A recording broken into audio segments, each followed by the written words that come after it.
नीलावंती ग्रंथ एक ऐसा ग्रंथ है जिसको पढ़कर हम पेड़ पौधों से, पशु पक्षियों से बात कर सकते थे, जिससे हम जमीन में गड़ा हुआ सोना आसानी से ढूंढ सकते थे। ऋषि मुनियों का कहना है जो इस ग्रंथ को पूरा पढ़ लेता है वो अनगिनत शक्तियों का मालिक हो जाता है, लेकिन जिस व्यक्ति ने इसे आधा अधूरा पढ़ा उसकी मौत या वो इंसान पागल हो जाता है, जिस वजह से भारत सरकार ने इस ग्रंथ को 1935 में बैन कर दिया। आइए जानते हैं आखिर इस ग्रंथ के पीछे की मिस्ट्री क्या है इसके पीछे की कहानी। इस कहानी की शुरुआत होती है उत्तर प्रदेश के एक छोटे से गाँव से। गाँव में एक व्यक्ति रहता था जिसे आयुर्वेदाचार्य के नाम से जाना जाता था। उसे आयुर्वेदा का काफी नॉलेज था। उसकी एक पत्नी और एक बेटी थी। जब वो लड़की 5 साल की होती है तब उसकी माँ की डेथ हो जाती है। उसके बाद आयुर्वेदाचार्य और उसकी 5 साल की बेटी गांव छोड़कर उत्तर प्रदेश से बाहर चले जाते हैं। आयुर्वेदाचार्य की बेटी का नाम था नीलावंती। दोस्तों, नीलावंती में बचपन से ही अजीब तरह की खूबियां थी। वो सामान्य बच्चों की तरह बिल्कुल नहीं थी। वो पेड़ों पौधों से, पशु पक्षियों से बात कर सकती थी। कई लोगों को नीलावंती की इस खूबी के बारे में पता न चल जाए, इसलिए उसके पिता ने हमेशा के लिए गाँव छोड़कर जाने का फैसला लिया था। नीलावती को पेड़, सांप, चींटी, पक्षियां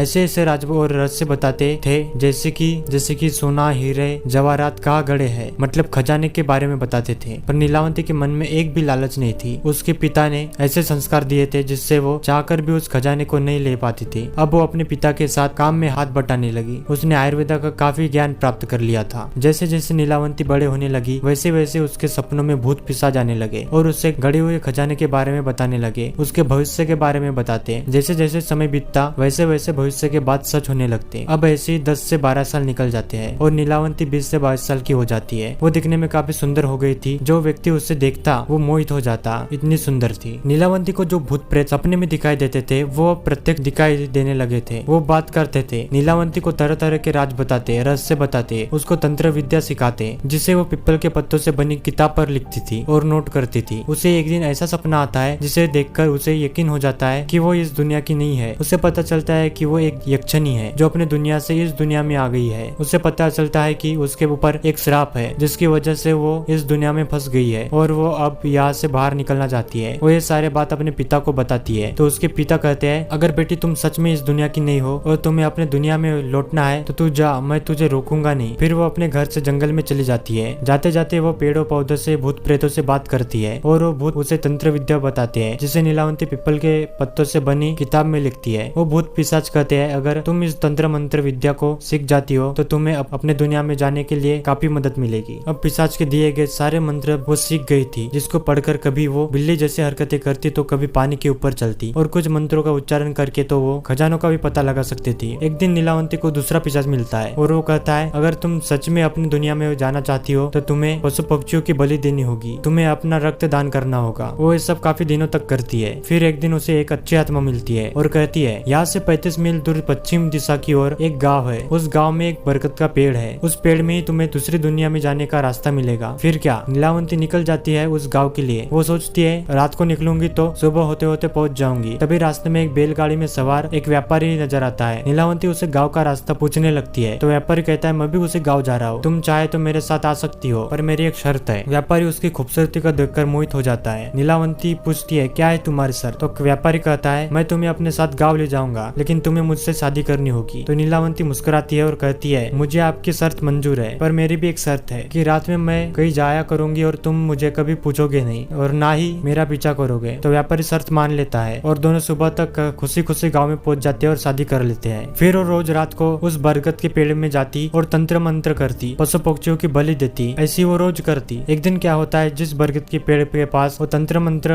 और पक्षियों की बलि दे रही होती है उसी समय गाँव वाले आ जाते हैं और उसे देख लेते हैं। जब गाँव वाले उसे पक्षियों की बलि देते देखते हैं तो वो काफी डर जाते हैं और ये बात नीलावंती के पति को बताते हैं। देखो, तुम्हारी पत्नी वहाँ पक्षियों की बलि दे रही है, वो चुड़ैल है, वो एक दिन तुम्हें मार देगी, ऐसा लोग कहते हैं। लेकिन उसके पति को कुछ पता नहीं होता। उसे लगता है रोज रात को वो अपने घर जाती होगी, अपने परिवार से मिलती होगी। लेकिन एक दिन रात को नीलावंती का पति उसका पीछा करता है तो वो भी वही देखता है जैसा लोगों ने देखा था, तंत्र मंत्र करना, बलि देना। फिर वो डरा डरा घर आता है। जब दिन होता है तो उसकी पत्नी वापस आ जाती है, लेकिन उसके पति की हिम्मत नहीं होती। उसको लगता है अगर मैं पूछूंगा तो कहीं मुझे मार ना दे।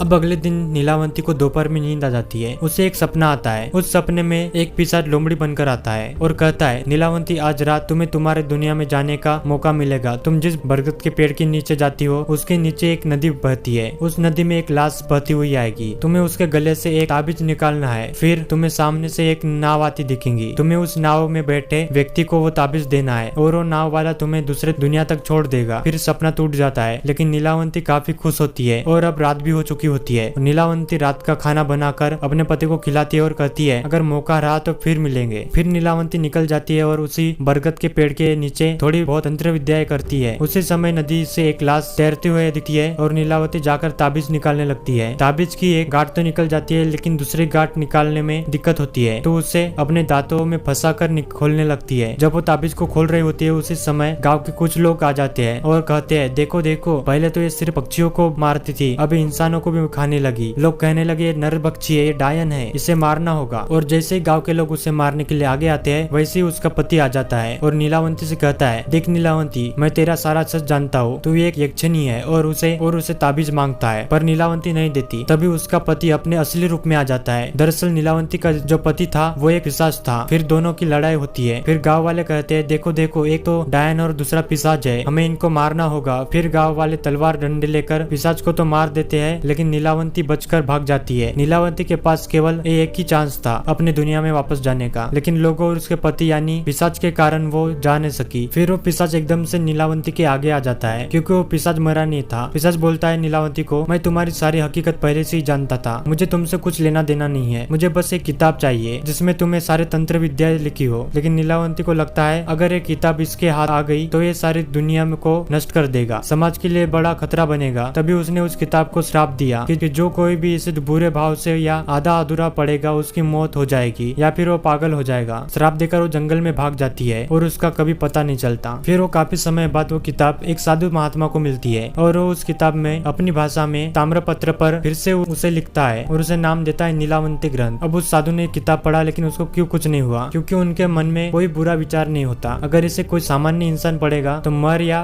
पागल हो जाएगा, क्योंकि उसके मन में थोड़ा बहुत तो खोट होता ही है। इसलिए भारत सरकार ने 1935 में इस किताब को बैन कर दिया।